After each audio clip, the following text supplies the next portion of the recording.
कभी टीवी पर कुछ लाख की इन्वेस्टमेंट मांगने वाले कई फाउंडर्स आज करोड़ों का धंधा चला रहे हैं। किसी ने पेट दर्द को ही बिजनेस बना लिया तो किसी ने बचपन की यादें बेच बेच कर करोड़ों कमा ली। दोस्तों, ये कहानियां हैं शार्क टैंक इंडिया पर आए उन स्टार्टअप्स की जो कभी महज एक आइडिया थे और आज पूरे देश में ब्रांड बन चुके हैं। क्योंकि बिजनेस आइडिया कहीं से भी आ सकता है, आपकी किचन से, पड़ोस की दुकान से या फिर कभी कभी होने वाली पेट दर्द से भी। तो आज की इस वीडियो में हम बात करेंगे 7 ऐसे ही शार्क टैंक स्टार्टअप्स की जो शो के बाद पूरे इंडिया में इतने पॉपुलर हुए कि सेल्स के रिकॉर्ड तोड़ते चले गए। हम जानेंगे कि आज वो स्टार्टअप्स कैसा परफॉर्म कर रहे हैं, उनका प्रॉफिट बन भी रहा है या फिर बस हाइप ही है। तो अगर आपको इंटरेस्टिंग बिजनेस स्टोरीज देखना पसंद है तो फैक्टिफाइड को सब्सक्राइब जरूर कर लें, क्योंकि हम फैक्टिफाइड पर ऐसी इंफॉर्मेटिव वीडियोस लाते रहते हैं। तो शुरू करें तो नंबर 7 पर है हैमर लाइफस्टाइल, एक ऐसा ब्रांड जिसने अपने कॉम्पिटिटर से ही फंडिंग उठा ली। कुछ साल पहले 25 साल के रोहित नंदवानी ने सोचा कि इंडिया में अफोर्डेबल प्राइस पर टेक गैजेट्स क्यों नहीं मिल पाते, पर रोहित बस इतना ही सोचकर रुका नहीं। उसने एक ऐसा स्टेप लिया जिसके बारे में हम और आप सोच भी नहीं सकते। दरअसल उसके पिता ने बहुत ही मेहनत से रोहित की MBA के लिए 30 लाख रुपए जमा किए थे। और फिर रोहित ने क्या किया कि MBA करने की बजाय अफोर्डेबल गैजेट बनाने के लिए उन सारे पैसों से हैमर लाइफस्टाइल नाम से एक कंपनी स्टार्ट कर दी। उसका आइडिया सिंपल था कि इंडिया के यंग कंज्यूमर्स जो सस्ते में अच्छे ईयरबड्स, स्मार्ट वॉचेस और ग्रूमिंग किट्स चाहते हैं, उनके लिए पॉकेट फ्रेंडली गैजेट्स बनाना। रोहित को इलेक्ट्रॉनिक्स मार्केट की समझ पहले से ही थी, क्योंकि 2016 में उसने रिंगटेल, जो बोस, सोनी और सैमसंग जैसे टॉप ब्रांड्स के इलेक्ट्रॉनिक एसेसरीज डिस्ट्रीब्यूट करता था, उसमें काम किया हुआ था। इसी एक्सपीरियंस से उसे कंज्यूमर इलेक्ट्रॉनिक्स मार्केट को क्लोजली समझने का मौका मिला। उसका ब्रांड अच्छा कर रहा था, पर उसे एक्सपर्टीज चाहिए थी और इसी की तलाश में जब रोहित शार्क टैंक की स्टेज पर आया तो यहाँ उसके लिए सिचुएशन बहुत टेंशन भरी रही, क्योंकि 5 शार्क जो शो पर थे उनमें से एक थे बोट कंपनी के को-फाउंडर अमन गुप्ता, और रोहित की कंपनी हैमर सीधे सीधे बोट की एक कॉम्पिटिटर कंपनी थी। इस सिचुएशन को रोहित के लिए और टफ बनाया शार्क पीयूष बंसल ने, जब उन्होंने जानबूझकर रोहित से सवाल किया कि मैं बोट के प्रोडक्ट्स खरीदूं या फिर हैमर के। अगर मेरे को हेडफोन्स लेने हैं तो मैं आपके लूं या बोट के लूं? पर रोहित ने बड़ी ही स्मार्टली जवाब दिया, बोट कूल है तो हैमर कंफर्टेबल। कॉम्पिटिटर होने के बावजूद शार्क अमन गुप्ता रोहित के आइडिया से इतने इम्प्रेस थे कि उन्होंने पूरी कंपनी खरीदने का ही ऑफर दे दिया, 1 करोड़ में 100% इक्विटी। लेकिन रोहित मेजॉरिटी शेयर अपने पास ही रखना चाहते थे, इसलिए उसने इस ऑफर को मना कर दिया। डिस्कशंस आगे बढ़ी तो शार्क अश्नीर ग्रोवर और अनुपम मित्तल ने भी अपना ऑफर रखा, 1 करोड़ फॉर 25% इक्विटी। इस ऑफर को देखते हुए अमन ने भी धीरे धीरे अपना ऑफर बढ़ाया। ये बहुत ही रेयर मौका था जहां 2 कॉम्पिटिटर्स आपस में लड़ नहीं रहे थे, बल्कि एक दूसरे के साथ मिलकर आगे बढ़ने की डील कर रहे थे। और फिर 2 कॉम्पिटिटर्स के बीच 40% इक्विटी के लिए 1 करोड़ रुपए पर यह डील फाइनल हो गई। आप ही सोच कर देखिए, एक नेशनल लेवल टाइकवांडो प्लेयर अपनी कॉलेज फीस से एक कंपनी बनाता है और फिर अपने ही कॉम्पिटिटर से हाथ मिला लेता है। यहाँ हर कदम पर रिस्क था। रोहित ये रिस्क लेता गया और जब शार्क टैंक का ये एपिसोड रिलीज हुआ उसके बाद हैमर लाइफस्टाइल की वेबसाइट पर ट्रैफिक 500% बढ़ गया। एक ही महीने में मंथली रेवेन्यू जो 70 लाख का था वो 2 करोड़ तक पहुंच गया। FY24 में रोहित की कंपनी का रेवेन्यू 37.5 करोड़ रहा और आज क्रोमा, रिलायंस, अमेजॉन, फ्लिपकार्ट हर जगह हैमर के प्रोडक्ट्स अवेलेबल हैं। नंबर 6 पर है आदिल कादरी। आदिल की बैकग्राउंड स्टोरी भी उतनी ही इंटरेस्टिंग है जितना उनका बिजनेस। दरअसल उन्हें बचपन से ही अस्थमा था और जब वो 5वीं क्लास में थे तो अस्थमा इतना सिवियर हो गया कि उन्हें स्कूल तक छोड़ना पड़ा और डॉक्टर्स ने उन्हें घर पर ही रेस्ट करने की सलाह दी। जब दूसरे बच्चे स्कूल में होते, आदिल हॉस्पिटल्स में इस जानलेवा बीमारी से जूझ रहा होता। अब ऐसे मोड़ पर लोग अक्सर हार मान जाते हैं, लेकिन आदिल की जर्नी तो अभी शुरू ही हुई थी। जब आदिल थोड़ा ठीक हुआ तो उसने कंप्यूटर कोर्स किए और मोबाइल रिपेयर का काम शुरू कर दिया। किसी के कहने पर उसने SEO सीखा और मार्केटिंग में भी काम किया। फिर ड्रॉप शिपिंग में किस्मत आजमाई, एक मुस्लिम फैशन स्टोर भी खोला, पर एक के बाद एक उसका हर बिजनेस फेल होता गया। पर दोस्तों, वो कहते हैं ना कि जीत हार ना मानने वालों की ही होती है। तो आदिल ने इस बार चुना अपना नया प्रोडक्ट अतर। अतर का काम उसे विरासत में मिला था। दरअसल उनके पिताजी 25 साल से भी ज्यादा एक परफ्यूम कंपनी में काम कर चुके थे और उनके दादाजी भी यही काम करते थे। इसीलिए अपने फादर और ग्रैंडफादर से इंस्पायर होकर आदिल ने डिसाइड किया कि वो अब अतर का ही बिजनेस करेगा। उनका आइडिया था कि लॉन्ग लास्टिंग फॉर्मूलाज और प्रीमियम पैकेजिंग के साथ अतर को कूल बनाकर यंग लोगों के बीच पॉपुलर किया जाए। तो उसने क्या किया कि फ्रेग्रेंसेस परफेक्ट करने के लिए घर पर ही कई महीने एक्सपेरिमेंट्स किए, फ्रेंड्स और फैमिली को फ्री सैंपल्स भेजे, सभी से फीडबैक लिया और इन रिव्यूज के अकॉर्डिंग ही अपने अतर में बदलाव किए। फिर उसने अपनी इसी अत्तर की खुशबू को D2C ब्रांड आदिल कादरी के साथ लॉन्च कर दिया। पहले महीने में सिर्फ 20 ऑर्डर्स आए, फिर 50, फिर 100 और धीरे धीरे ये काम बढ़ता गया। 2024 आते आते अंधेरी, राजकोट, भावनगर और दुबई जैसे कई शहरों में आदिल कादरी के 27 से भी ज्यादा स्टोर्स ओपन हो चुके थे। बिना किसी MBA डिग्री या फिर IIT बैकग्राउंड के एक स्कूल ड्रॉप आउट आदिल अपनी मेहनत और प्रोडक्ट के दम पर फिर शार्क टैंक इंडिया पहुंचा। लेकिन आदिल की मुश्किल यही खत्म नहीं हुई थी। 5 में से 4 शार्क से डील से पहले ही बाहर हो गए, क्योंकि उन्हें दिक्कत थी कि आदिल ने बिजनेस चलाने के लिए 6 करोड़ का डेट लिया हुआ था और आदिल नए प्रोडक्ट्स पर काफी बर्न भी कर रहे थे, जिससे लोन चुकाने का कोई क्लियर रास्ता नजर नहीं आ रहा था। आदिल को लगा कि एक बार फिर जिंदगी उसे मात दे रही है, पर फिर शार्क विनीता सिंह ने आदिल को एक डील ऑफर की और 1% इक्विटी के बदले में 1 करोड़ रुपए देने का फैसला किया। शो में इस ब्रांड के बारे में एक नैरेटिव भी बन गया था कि ये ब्रांड लॉसेस में चल रहा है, लेकिन खुद आदिल ने बताया कि वो तो बस एक टेम्पररी फेज था। बाद में फेस्टिव सीजन ने उस डिप को रिकवर कर दिया और कंपनी ने वो साल प्रॉफिट में क्लोज किया। जानकारी के लिए बता दें कि आदिल कादरी ने FY24 में 80 करोड़ रुपए का रेवेन्यू जनरेट किया था, जिसमें 70 लाख का तो नेट प्रॉफिट ही था। आज ये ब्रांड Amazon, ब्लिंकिट, फ्लिपकार्ट और अपनी वेबसाइट सब मिलाकर रोजाना लगभग 4500 ऑर्डर्स हैंडल करता है। अब दोस्तों, आदिल की कहानी देखी जाए तो उसकी जिंदगी में एक के बाद एक प्रॉब्लम्स आई और जब उसने गहराई से सोचा तो उसे अपनी सभी प्रॉब्लम्स का हल अपने ही घर में मिला। ऐसे ही अपना अगला स्टार्टअप भी एक घर की किचन से ही शुरू हुआ। तो नंबर 5 पर है गेटअवे। आज इंडिया में फिटनेस कल्चर तेजी से ग्रो कर रहा है, इसीलिए तो हर ग्रुप में एक ऐसा फ्रेंड फिटनेस फ्रीक जरूर होता है जो खुशी हो, गम हो या फिर कोई सेलिब्रेशन, वो अपनी जिम नहीं छोड़ता। लेकिन एक प्रॉब्लम ये है कि ये जिम वाले लोग आइसक्रीम नहीं खाते, क्योंकि जिम वाले बंदों को चाहिए प्रोटीन और आइसक्रीम बनी होती है फैट और शुगर से, जो खाने में टेस्टी तो होती है लेकिन हेल्दी नहीं। बस इसी दिक्कत को दूर करने के लिए जिमी शाह, जश शाह और पश्मी शाह, इन 3 माँ बेटों ने बनाया इंडिया का पहला वे प्रोटीन आइसक्रीम ब्रांड गेटअवे।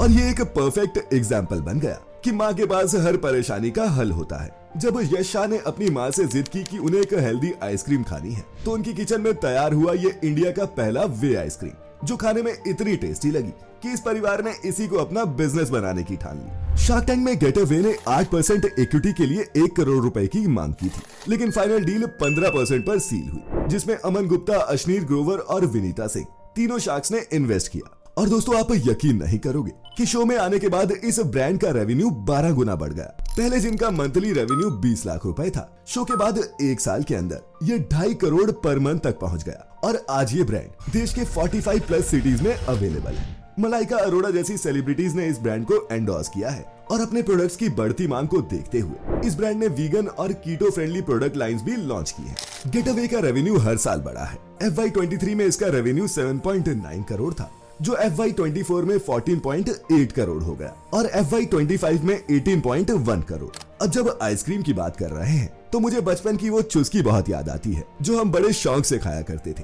अपना अगला स्टार्टअप भी उसी चुस्की को वापस लेकर आया है, लेकिन एक नए रूप में। नंबर 4 पर है स्किपी आइस पॉप्स। हैदराबाद में एक कपल रवि काबड़ा और अनुजा काबड़ा खास चीज बनाते हैं, जो है इंडिया का पहला नेचुरल आइस पॉप ब्रांड, जिसका नाम रखा गया स्किपी। अब ये खास इसलिए है क्योंकि इन पॉप्स को अट्रैक्टिव बनाने के लिए कोई आर्टिफिशियल कलर्स यूज नहीं किए जाते और न ही टेस्ट बढ़ाने के लिए कोई आर्टिफिशियल फ्लेवर्स डाले जाते हैं। ये 100% RO वाटर से बनाए जाते हैं। और याद है कि आइस पॉप्स के साथ बचपन में सबसे बड़ी दिक्कत क्या थी कि वो पिघलने के बाद बेकार हो जाती थी, मगर स्किपी के साथ ऐसी कोई प्रॉब्लम नहीं, क्योंकि ये आती ही लिक्विड फॉर्म में है, जिसे आप अपने घर पर ही जमा सकते हैं। तो है ना ये कमाल का आइडिया। ये ब्रांड बनाने से पहले रवि और अनुजा ऑस्ट्रेलिया में रहते थे। अच्छी जॉब, सुखी परिवार, सब कुछ था, पर 2020 में उन्हें पता चला कि उनके पिताजी को ओरल कैंसर है। तो एक आदर्श बेटे की तरह वो अपने माता पिता को सपोर्ट करने के लिए ऑस्ट्रेलिया से इंडिया वापस आ गए। अब दोनों ही एक्सपीरियंस्ड FMCG प्रोफेशनल्स थे। 14 साल का कंबाइंड इंडस्ट्री एक्सपीरियंस था उनके पास, तो जाहिर है उन्हें फूड इंडस्ट्री के बारे में काफी नॉलेज थी। और यहीं पर दोनों ने मिलकर सोचा कि क्यों ना इंडिया का पहला नेचुरल आइस पॉप ब्रांड बनाया जाए। दरअसल जब रवि की सिस्टर एक बार ऑस्ट्रेलिया से इंडिया आ रही थी, तो उसने इंडिया लाने के लिए आइस पॉप्स का एक पैक ले लिया, क्योंकि इंडिया में वो मिलते ही नहीं थे। और यहीं से उनके दिमाग में आइस पॉप ब्रांड बनाने का आइडिया आ गया। रवि और अनुजा ने मिलकर इस बिजनेस को सेट करने के लिए 55 लाख रुपए इन्वेस्ट किए। फिर जब मार्च 2020 में ये ब्रांड लॉन्च होने वाला था, तभी इंडिया में लॉकडाउन लग गया। पूरी प्रोडक्शन बंद करनी पड़ी। रेंट, सैलरी, स्टोरेज सब कुछ अपनी जेब से जा रहा था और इस कपल को अपनी जीवन भर की कमाई डूबती नजर आ रही थी। अनुजा ने एक इंटरव्यू में बताया था कि हम दोनों जानते थे कि प्रोडक्ट अच्छा है, मार्केट भी है, बट तब कुछ कर नहीं सकते थे। उन्हें पूरे 1 साल वेट करना पड़ा। उनके पैसे जा चुके थे और 1 साल का टाइम भी बर्बाद हो चुका था, पर उनका विश्वास नहीं टूटा। उन्हें खुद पर यकीन और ये विश्वास था कि ये बिजनेस बहुत अच्छा है। इस कपल ने अप्रैल 2021 में स्किपी को फिर से लॉन्च किया, पर इस वक्त तक रवि के पिताजी का कैंसर और ज्यादा बढ़ गया था। सिचुएशन ये थी कि एक तरफ नया बिजनेस था जिसमें वो अपनी लगभग सारी सेविंग्स लगा चुके थे, और दूसरी तरफ थे उनके पिताजी। अब दोनों को एक साथ संभालना मुश्किल तो था, पर इन दोनों ने हार नहीं मानी और रवि अपनी फैक्ट्री और हॉस्पिटल के बीच दौड़ लगाते रहे। फिर ये कपल अपनी उम्मीदें लेकर शार्क टैंक पर आया और अपने प्रोडक्ट के बारे में सभी को बताया। जब शार्क्स ने प्रोडक्ट टेस्ट किया तो उन्हें उनके बचपन की याद आ गई, और फिर आया एक ऐसा मूवमेंट जो इंडिया ने पहले कभी नहीं देखा था। उन्हें एक ऑल शार्क डील मिली, यानी कि सभी 6 शार्क्स ने एक साथ उनके साथ डील साइन की 18% इक्विटी के लिए 1.2 करोड़ में। शो में आने से पहले स्किपी का मंथली रेवेन्यू सिर्फ 5 से 7 लाख रुपए था, जो शो के बाद 2022 में ही 2 से 2.5 करोड़ रुपए पर मंथ तक पहुंच गया। आज इस ब्रांड के 20,000 से भी ज्यादा रिटेल आउटलेट्स हैं। ज़ेप्टो, स्विगी, इंस्टामार्ट, अमेजॉन और बिग बास्केट ये हर जगह अवेलेबल है। हाँ, ये जरूर है कि FY 2025 में कंपनी के रेवेन्यू में पिछले साल के मुकाबले 8.2 करोड़ की कमी आई है, पर अभी भी ये कंपनी मिडिल ईस्ट में एक्सपैंड करने का प्लान बना रही है। नंबर 3 पर है बियॉन्ड स्नैक। इस ब्रांड की स्टोरी सिर्फ एक स्नैक कंपनी की सक्सेस स्टोरी नहीं है, बल्कि एक एग्जांपल है कि कैसे एक रीजनल प्रोडक्ट को स्मार्ट ब्रांडिंग और एग्जीक्यूशन के जरिए नेशनल लेवल पर भी ले जाया जा सकता है। मानस मधु केरला का एक ऑर्डिनरी MBA ग्रेजुएट था, जो मुंबई में अपनी एक नॉर्मल लाइफ जी रहा था। कैपजेमिनी में कंसल्टेंट की नौकरी थी, सैलरी भी अच्छी खासी थी, पर मानस के अंदर एक आग थी, और वो थी कुछ अपना बनाने की आग। 2013 में उन्होंने एक न्यूज़पेपर आर्टिकल पढ़ा जिसमें फ्रूट्स की वैल्यू एडिशन के बारे में लिखा था कि कैसे एक रॉ प्रोडक्ट को प्रोसेस करके उसकी ज्यादा वैल्यू मिल सकती है। तो उसने सोचा क्यों ना जैक फ्रूट के साथ कुछ ऐसा ही किया जाए, क्योंकि केरला में जैक फ्रूट बहुत होता है। उनका आइडिया था कि जैक फ्रूट यानी कि कटहल को मीट का सब्स्टिट्यूट बनाते हैं। तो अपना ये बिजनेस शुरू करने के लिए उन्होंने जॉब छोड़ दी। 2018 में अपनी सेविंग्स लगाकर उन्होंने बियॉन्ड स्नैक स्टार्ट किया। इनिशियली वो जैक फ्रूट बेस्ड प्रोडक्ट पर ही फोकस कर रहे थे। जो आइडिया तो अच्छा था, लेकिन एक छोटी सी प्रॉब्लम थी कि जैक फ्रूट हेल्दी तो होता है, लेकिन वो इतना टेस्टी नहीं होता, और उससे बने प्रोडक्ट्स भी।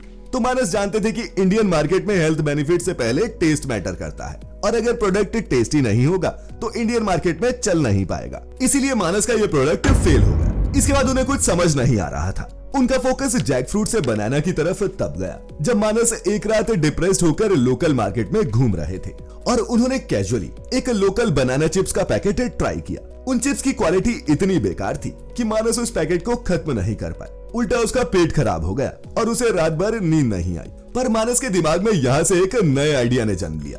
केरला बनाना चिप्स तो इंडिया का सबसे पॉपुलर रीजनल स्नैक है ही, और इन्हें हर कोई खाता है। पर जहाँ इंडिया में ऑर्गेनाइज्ड पोटैटो चिप्स ब्रांड्स हैं, वही बनाना चिप्स जैसे रीजनल स्नैक्स ज्यादातर अनऑर्गेनाइज्ड मार्केट में बिकते हैं।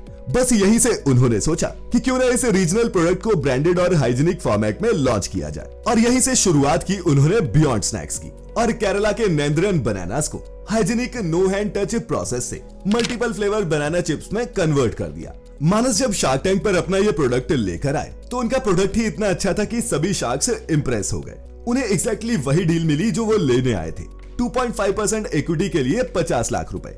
इस ब्रांड में अश्नीर ग्रोवर और अमन गुप्ता दोनों ने इन्वेस्ट किया। और दोस्तों, आज इस ब्रांड के स्नैक्स आपको 20,000 से ज्यादा रिटेल आउटलेट्स पर मिल जाएंगे, और इनका टारगेट है अपनी प्रेजेंस से 40,000 आउटलेट्स तक पहुंचाने का। और अगर नंबर्स देखें तो FY 25 में बियॉन्ड स्नैक का एनुअल रेवेन्यू 52.9 करोड़ रुपए था, जो FY 24 में था 33.7 करोड़। हालांकि इस कंपनी ने FY 25 में 20 करोड़ का लॉस रिपोर्ट किया है। फिर भी अगर हम देखें तो इंडिया का सेवरी स्नैक मार्केट 75,000 करोड़ से भी ज्यादा बड़ा है, और बनाना चिप्स सेगमेंट में अभी भी कोई डोमिनेंट नेशनल प्लेयर नहीं है। इसीलिए बियॉन्ड स्नैक वो ब्रांड बन सकता है। अब बात करें हमारे अगले स्टार्टअप की, तो उसका नाम है अनस्टॉप। अब ये तो सच है कि हमारे देश में टैलेंट की कोई कमी नहीं।